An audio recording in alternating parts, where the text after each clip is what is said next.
হুম, না দেখো কি মাছ ওটা? এটা রুই কাতলা। কি মাছ? রুই কাতলা না? হ্যাঁ। তা কি হবে, ঝোল করে খাওয়া হবে তো? কি রান্না করব? ঝাল করবো না ঝোল করব? ঝোল করে। হুম। এত বড় মাছটা আগে কখনোই দেখিনি। হুম। হ্যাঁ।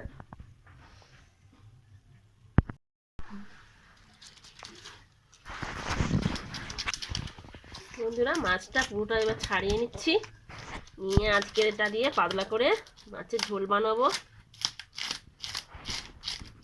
একদম টাটকা মাছ।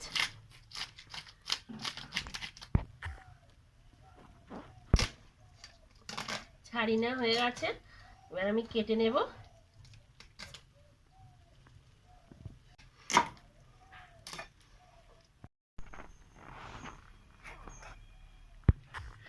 আমার এতগুলো হয়েছে, আমি এগুলো ধুয়ে নিয়ে আসবো, কিছু মাছ ভিজিয়ে রেখে দেবো, আর কিছু মাছ রান্না করে আপনাদেরকে দেখাবো।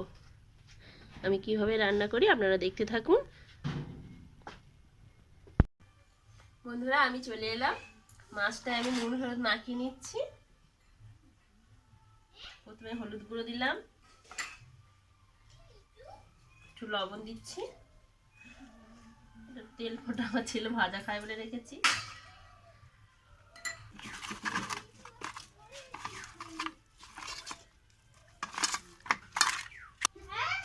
মাছটা আমি চাপা দিয়ে রেখে দিচ্ছি 10 মিনিটের জন্য, রেস্টে থাক। আমি সেই ফাঁকে আমি সবজিগুলো কেটে নিচ্ছি। আমি আজকে বানাবো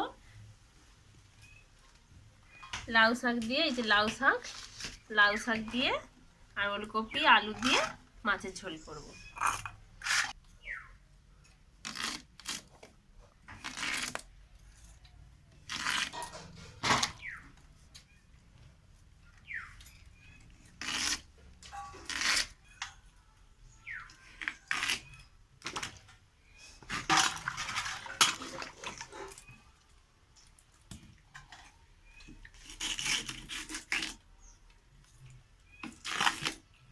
একদম কচি।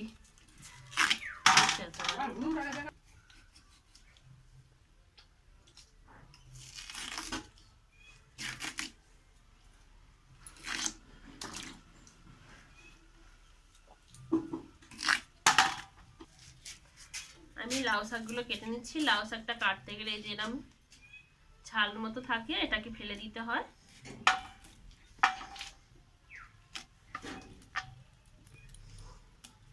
এই যে আঁশের মতো, এই যে এরকম ছাড়ি দিলে।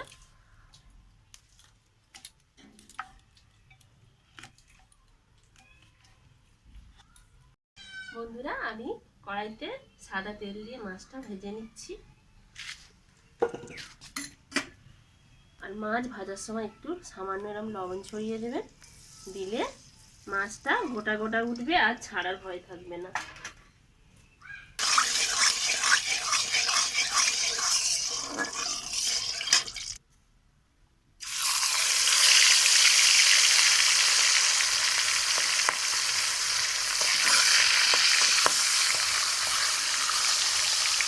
মাছ ভাজছি, মাছ ভাজার ফাঁকে আমি এই গোটা মশলা দিয়ে আজকে রান্না করে দেখাবো।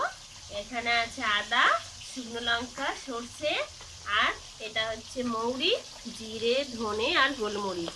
এইগুলো আমি শিলে পেস্ট করে নিয়ে আসবো। কাঁচা এই মশলাগুলো দিয়ে তরকারি করলে খুব ভালো লাগবে।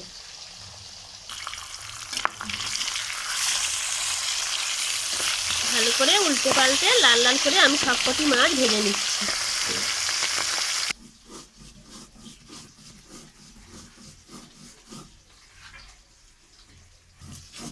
ভালো করে শিলনোড়ায় পেস্ট করে নিচ্ছি।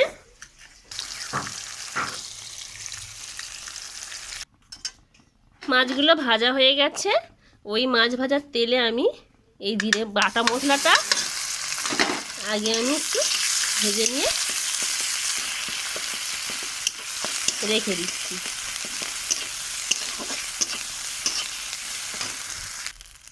মশলাটা ভেজে নেওয়া হয়ে গেছে। আমি এই মশলাটা এখন তুলে বেটে করে রেখে দিচ্ছি।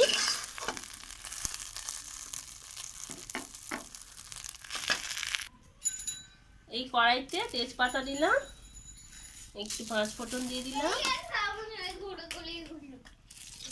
এগুলো তুমি খাও।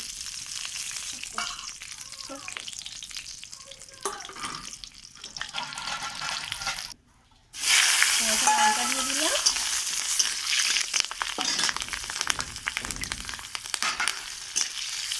দিয়ে আমি এখানে যে কষি নেওয়া মশলাটা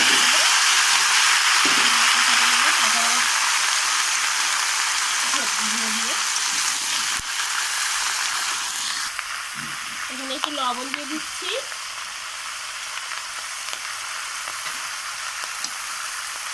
হলুদ গুঁড়ো,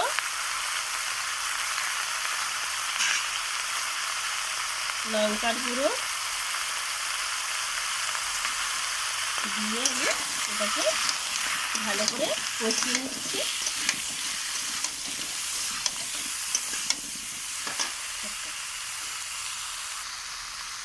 আর এখানে একটু মশলা ধোয়া জল ছিল, শিল ধোয়া জল দিচ্ছি।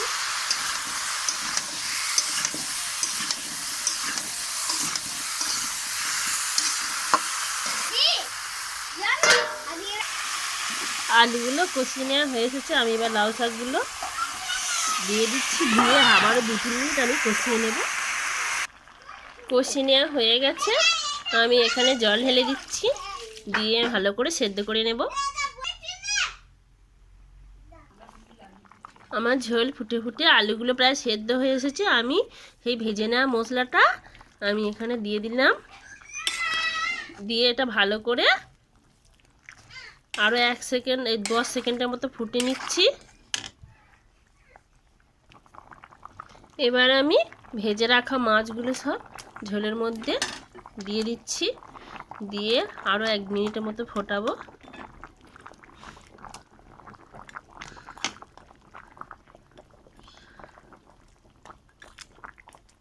এইভাবে বাড়িতে অবশ্যই ঝোল বানিয়ে খাবেন, এবং আমার ভিডিও নতুন নতুন পাওয়ার জন্য আমার চ্যানেলটি সাবস্ক্রাইব করে রাখার অনুরোধ রইল। বন্ধুরা, ঝোলটা কেমন হলো দেখাচ্ছি আমি ঢেলে নিয়ে।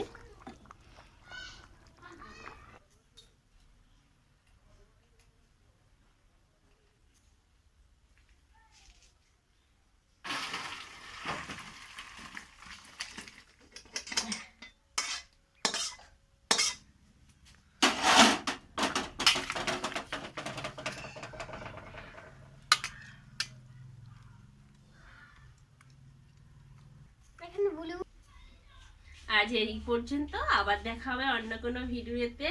টাটা। চ্যানেল সাবস্ক্রাইব করে দেবে, পাশে থাকা অনুরোধ রইল।